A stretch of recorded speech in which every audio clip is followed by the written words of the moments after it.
Cornerback 1 will be determined at the NFL Scouting Combine, and we're going to tell you why.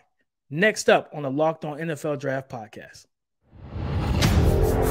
You are Locked On NFL Draft, your daily podcast covering the NFL Draft. Part of the Locked On Podcast Network, your team every day.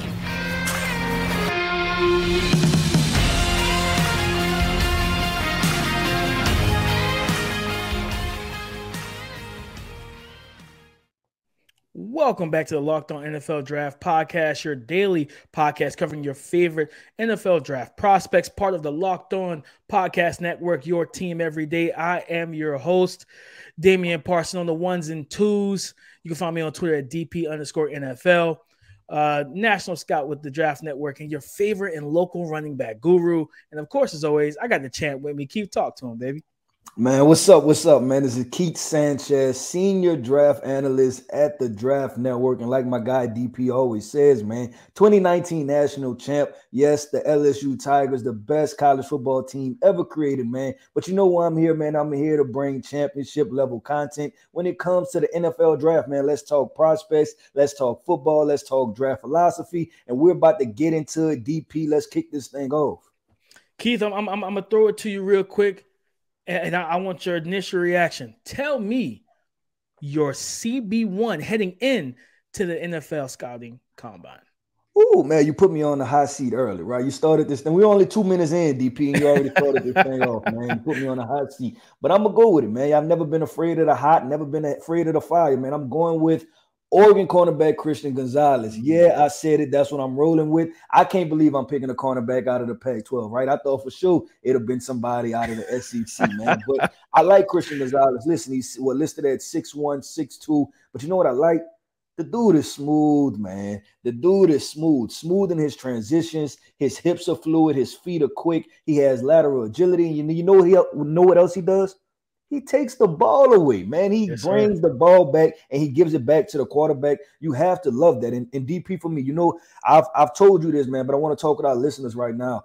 Just my experience, right? Being in college football and understanding the game, man, the football field turns into a track meet, right? When we're talking about 20, 30 yards down the field, it turns into a track meet. So you better have a cornerback that can run. I know we like the splash plays when the cornerback triggers downhill and he blows up the wide receiver on a wide receiver screen, and we say, oh, man, that's a damn good play like that, right? And we all get amped up. But guess what? I need the question answered of, man, who is going to cover Devontae Adams? Who is going to cover Tyreek Hill, right? Who is going to cover all of these wide receivers in the NFL? So for me, give me the guy that has length, right, that has ball skills, that has fluid hips, and he can run. So I love your opening to this, and you talked about the combine setting apart the cornerbacks, right? Because this is another group that's jumbled up, but it's in a good way, right? Like you're talking about Joey Porter Jr., you're talking about Devon Witherspoon, you talk about, you know, people still sprinkling Keely Ringo, and then you talk about Christian Gonzalez, right? And I think that the athletic testing is going to separate some of this for these guys. So I think it's true, right? Your opening was what that a cornerback one will be determined at the NFL Combine, and I think for a lot of people, it will be determined at the Combine. Keith, we're on lockstep here, man, and I love Devon Witherspoon out of Illinois. I'm a fan of Joey Porter Jr., right? The bloodline and the pedigree of NFL that runs through his veins and his lineage. The cornerback out of Penn State, but like you said, when you look at the natural just fluidity of Christian Gonzalez, man. Like he does everything so well. And to go from Colorado where a lot of people didn't know him and you know, we were higher on him in the summer before everyone else really got a shout out to our guy Brentley Wiseman was the one who came on our meetings and really talked him up. And when we got to time to watch the tape, it's like, man, this kid got the tools. And then, like you said, this year, taking the ball away, man, it's one thing to be sticky in coverage and to wipe a guy out. But you know, quarterbacks in the NFL, if you're on Devontae Adams, they're still going to throw it to Devontae Adams, right? College quarterbacks may come off that read or they're going to hold it and try to see if the guy gets open and get sacked, Keith. But typically, college, a lot of times those quarterbacks come off the read or throw the ball away or just take a sack. With the NFL, man, if I got Adams or Hill, AJ Brent, man, I'm still throwing the ball to my guy. That's my guy. Why not? I'm still giving my number one receiver, because what them quarterbacks don't want is what Terrell Owens and Randy Moss used to do to the quarterbacks back in the day. I'm not covered. You know what I'm saying? I remember Chad Ochocinco always say, Carson, I'm not covered, man. Like, I think he was talking to Shannon Sharp. He said, "You don't know how much open you got to be open in the NFL? This much." So you're just like, still give me the ball. So I know the NFL quarterbacks don't want their number one receiver to be like, "Listen, man, what are you doing? Like, give me the rock, throw it to me, baby." Christian Gonzalez being able to take the ball away when he's been tested. And I've seen him against multiple body types too, Keith. Jake Bobo from UCLA. And, you look at all these different small body receivers, Oregon State that has in different things like that. And he's covered every single one of these guys well, man. So I'm extremely impressed by this kid. I think he's going to blaze the 40. They say he's an elite athlete.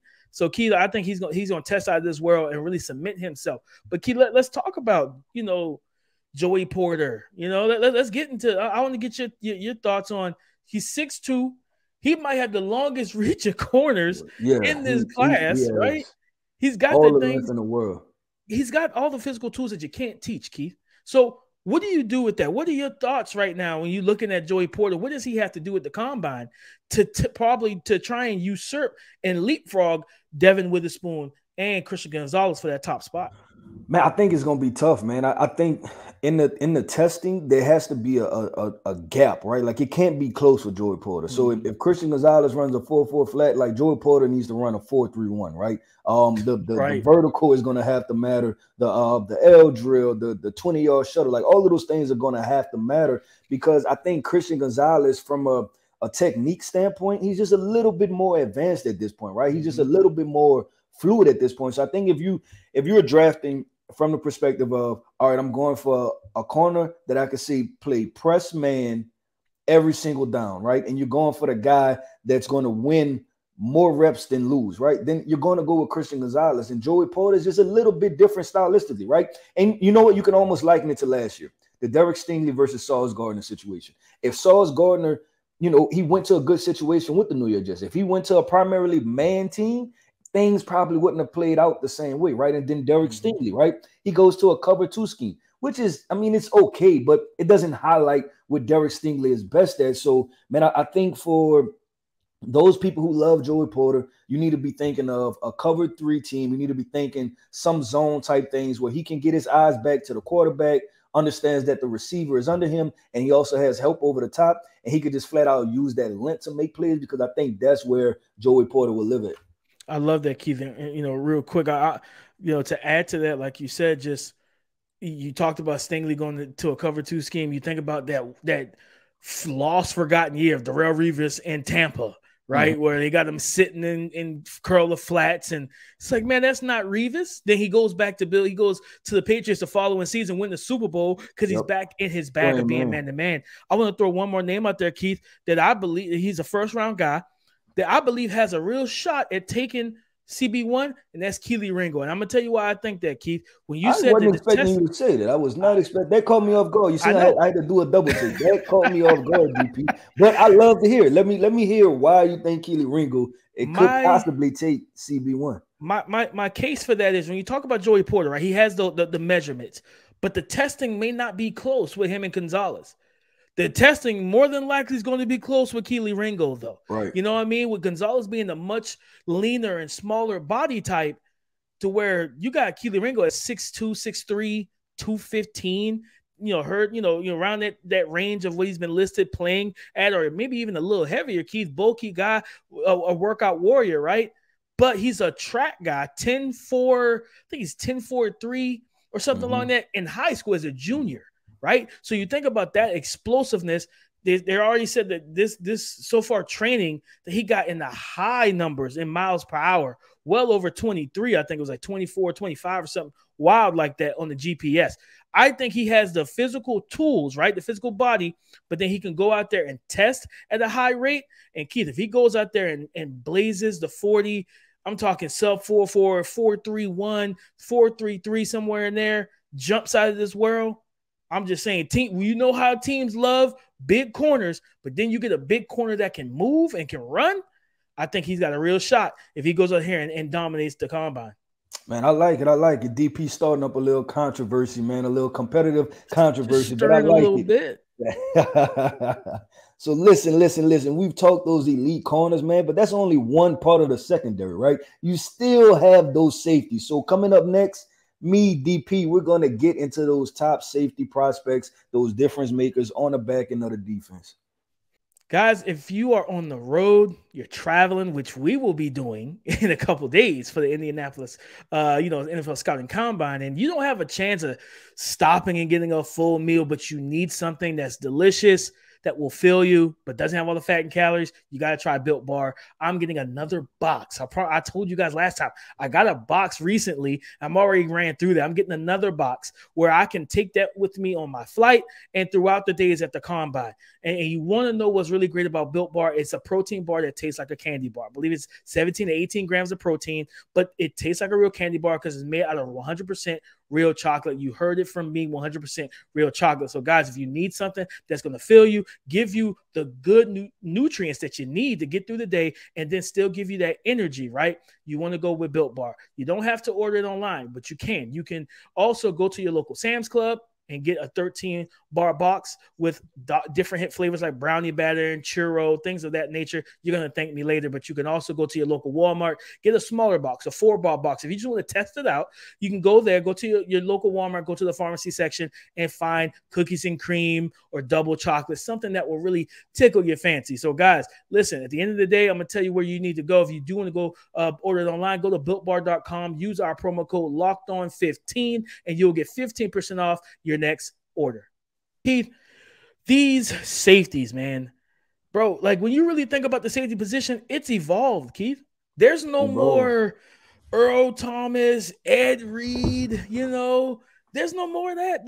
Those high on the rooftop single high blazers that have the range of going sideline to sideline. And that's what, remember, it was a fad. Every NFL defense was chasing these guys.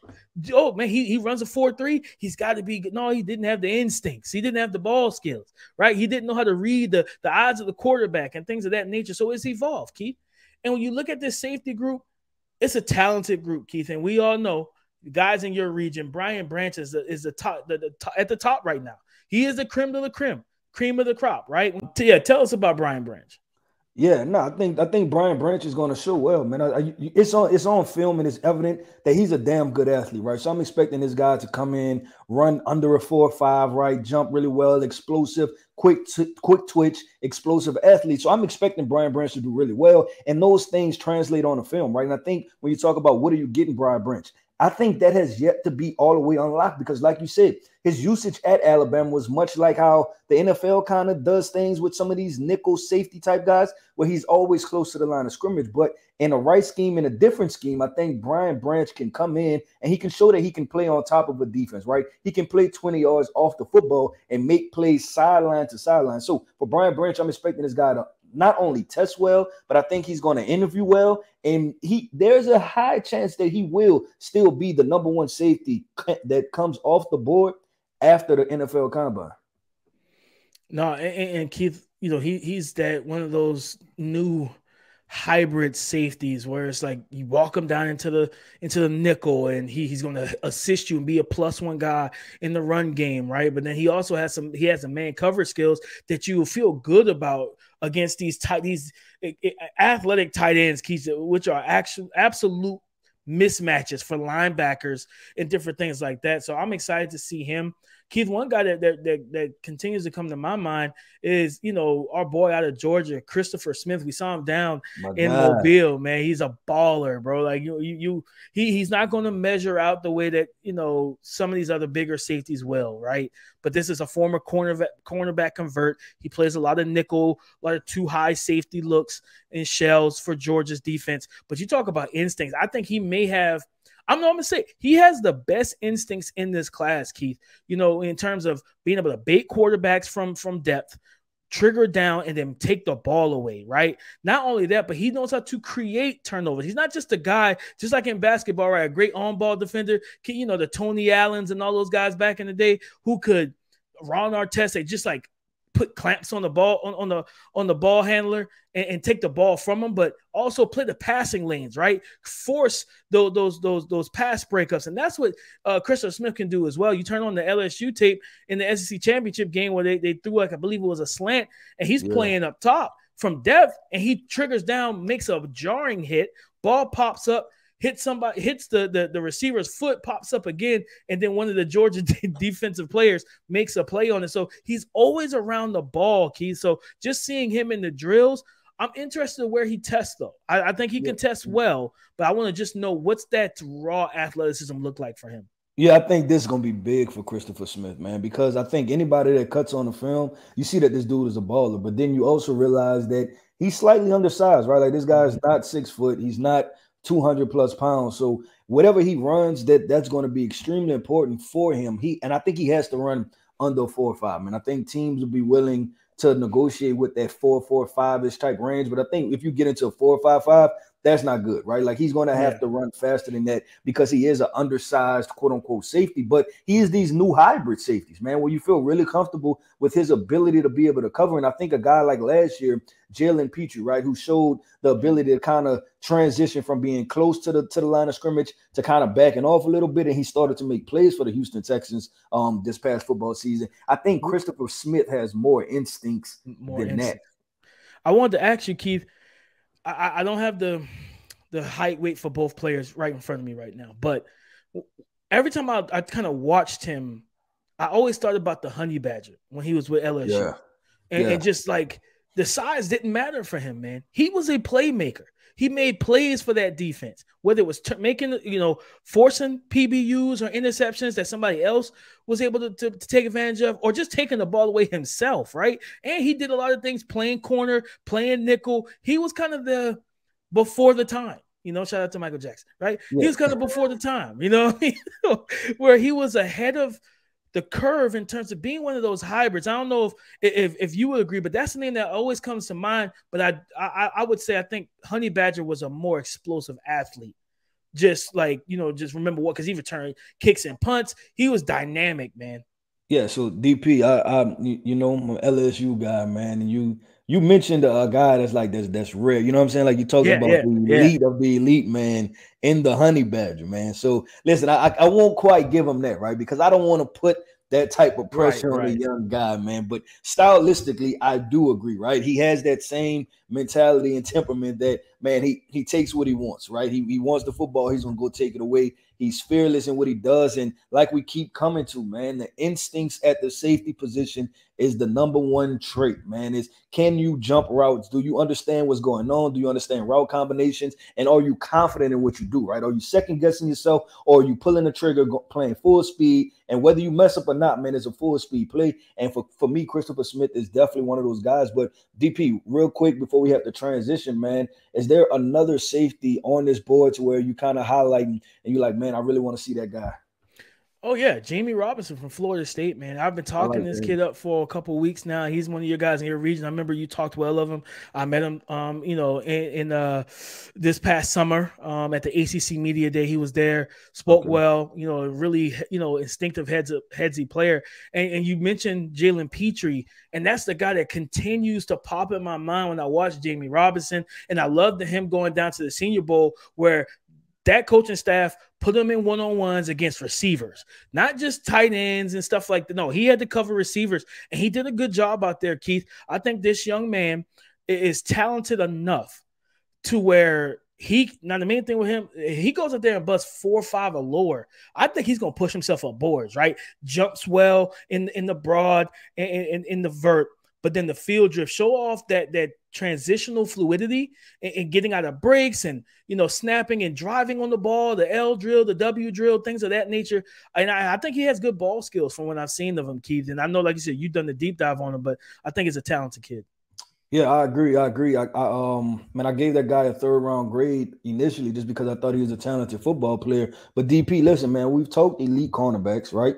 We've talked those top tier safeties in this draft class, but you know what we do, man. We give our listeners, the Locked On NFL draft community. We give them the deep dive. Yes, the family, man. We give them the deep dive into the draft prospects. So what we're going to do coming up next, we're going to talk about the late round, those middle round cornerback and safeties that y'all should definitely have circled on y'all boards moving into draft season? It's time for the deep dive, Keith. It's time for the deep dive, looking at the corner and safety class. And I want to talk about Eli Ricks, Keith, a guy that was well talked about in the summer, right? Yeah. Transferring from LSU, everybody's, oh man, Saban got Ricks. Saban out here building a stout defense, and this is they're going back for that title. He lost to Kirby Smart. This is one of them pieces, right? He got hurt, and we saw him in maybe a handful of games towards the end of the season, Keith. Where are you on Eli Ricks right now? Talk to the folks about your thoughts on Ricks. Yeah, so everyone knows, right? I worked at LSU during the time that Eli Ricks was there, right? His freshman year, man. I'll tell you this, man. We talked about instincts at safety, but instincts at corner also matters. We're talking about a guy that burst onto the scene as a true freshman, throw him in against SEC opponents, and this guy just flat out competed. He competed and he made plays, and that's what you want your cornerbacks to do. Listen, the transition from LSU to Bama and him not playing early on, I don't know, so I can't particularly speak to that. But from what I've seen with the guy, right, he loves the game of football. Man, he's a competitor. He understands football, man. He just naturally understands how to play the cornerback position. Where do I think he fits? I think he's maybe more of a cover 3 scheme corner, which that's no problem, right? There are a lot of cover 3 schemes out here. The more the 49ers keep winning, the more their defensive coordinators keep getting hired, and the more they're going to have more cover 3 schemes. So I think that, man, there are plenty homes for him. And I think Eli Ricks' ceiling is through the roof. The ceiling for him, and we talked about this already, DP, is Josh Norman. I think he can have one of those type of things where athletically he may not run a 4.3 or 4.4, right? But this guy has the instincts and just understands football and is going to compete, that he's going to be a plus level starter on the outside for you. Nah, Keith, I love that, man. The Josh Norman, especially being South Carolina, seeing him up close at, at Coastal and with the Panthers, man. Good player. Like you said, just was athletically limited. And I do see that with Eli Ricks. A guy that's not athletically limited, one of my guys, one of my favorite corners in this class, and no one talks about. That's my guy from Michigan, DJ Turner. Man, Turner. 5'10", 5'11", somewhere in there. Listed at 6 foot, but it's the team's school websites don't tell the truth all the time. But an elite type of speed guy, a guy that rarely gets beat vertically, right? And now I'm gonna tell you, all right, I'm not saying he's this guy, but no, I'm about to hold you to it. Whatever comes out your mouth, I'm holding you to it. So go ahead, let me hear this. You think about Denzel Ward, right? Okay, you said he's Denzel Ward. I'm not saying he's Denzel Ward. But when you watch Denzel Ward, right, I'm telling you, every time I turn the tape on this kid, the ability to play soft press and soft shoot, being able to be patient and not have to be physical, especially being because he's, like I said, he's not the biggest guy. He doesn't have the greatest length in terms of his arm reach. And understand that I can't go in here and get into a full-on just slugfest with these receivers. I have to be patient with it. I have to mirror and match them. If you want to go vertical, cool. I can squeeze you to the sideline because I'm going to be in your hip pocket and I can run with you. He can take guys away just off his natural coverage abilities. To me, in terms of coverage skills, he's a top 5 to possible top 3 guy for me in terms of just pure man-to-man coverage skills, right? Now there are the deficiencies, Keith, where he's going to measure in at, and he, the play strength and being able to tackle in space consistently. But man, just covering, Keith, I absolutely love this kid. Yeah, no, I agree, man. He has one of the smoothest transitions and some of the best feet in this entire class. And that's one thing, man, he's high on my board. I like him. And don't nobody else have to talk about him. I like him. I'm standing on that hill and I'm dying on that hill. But you know what else I'm going to? Man, I'm going to stay in the SEC, DP. I'm going with Emmanuel Forbes, man. And I was at the Senior Bowl, and I had a scout tell me, we were talking, and he said, man, Emmanuel Forbes, I like him. He said, do you know he had, I think, the most pick sixes in NCAA history, like college football history. And he said, you know what? They've been playing college football a really long damn time. And he has the most, right? And I said, you know what? To think about that? That's true, right? So this guy has his respect, right? This guy gets the football, gets his hand on the football, and he's able to turn it over. So you know him, DP. He's in your region. He's not that big, but he understands the game of football, man. I trust him to put on outside. And listen, the game has become softer anyway, right? So these guys don't need to be 200 plus pounds. They can get away with being 170, 175. We had the cornerback from LSU drafted last year, right? Cordell Flott that was drafted, and I think he was on the verge of 170 pounds. So that's more than big enough, man, playing the cornerback position. But one thing you can't teach, and that's instincts, that's ball skills, and he has both of them. Keith, he has incredible interceptions against Will Levis in Kentucky where he picked off a smoke screen. He's playing him off, he baits him, and the burst to click and, to click and close, right? To drive on that ball and meet the ball before it gets to the receiver. And he catches it in stride like the ball was intended for him, Keith. So I absolutely love this young man. And like I said, I think the main thing for him is, of course, weigh in. But I think he's going to, I think he's going to measure in well in terms of arm length. He does have functional length, and I think that's a strength of his. But there, of course, the 40 time is going to be big for him. And at the cornerback position, 4 or 5 or lower, you're fine. You know what I mean? It is when you get in the 4 or 5 on back where you're just like, okay, get a little dicey. But other than that, man, it's a lot of different names. I'm not going to really break them down, but I want to throw out, you look at Corey Trice from Purdue, big 6'3", 200-plus pound corner that could play man-to-man coverage, play some zone as well. But to me, I think he's better in man. Carrington Valentine from Kentucky played majority of his high school career, Keith, as a wide receiver. He spent his first 3 years up until his senior year as a receiver. He's only played about 3 years of cornerback in his entire life, but athletically gifted, physical, a young man that's raw, but man, you get this young man and you start teaching him the game and teaching the techniques and things of that nature, you're going to have you a stud, in my personal opinion. And like I said, it's a lot of guys. Keith, Darius Rush from South Carolina, who absolutely emerged from the darkness, Keith. He emerged out of nowhere down in Mobile, really showcasing his talent, man. But guys, it's been a fun show. It's always a fun show to talk, prospects, especially DBs, man. That's one of our favorite positions to talk about. So, guys, as always, we thank y'all for all the support and the love. Again, go on to your favorite audio podcasting apps, smash the subscribe button, the download button, and share it. Leave a 5-star review. Tell us how you feel and share it with a friend and tell a friend to tell a friend about it. Go on YouTube, smash subscribe, smash the notification as well as the bell so you can be notified and enjoy all the hot content that we will be producing. Guys, it is the Indianapolis week NFL Scouting Combine. We're excited to be there. We're going to have a lot of coverage down there for you. So for that, thank y'all so much for making Locked On NFL Draft your first listen today. In tomorrow's episode, we're going to be talking linebackers, right? The unsung heroes of the defense. We're going to take a look at that.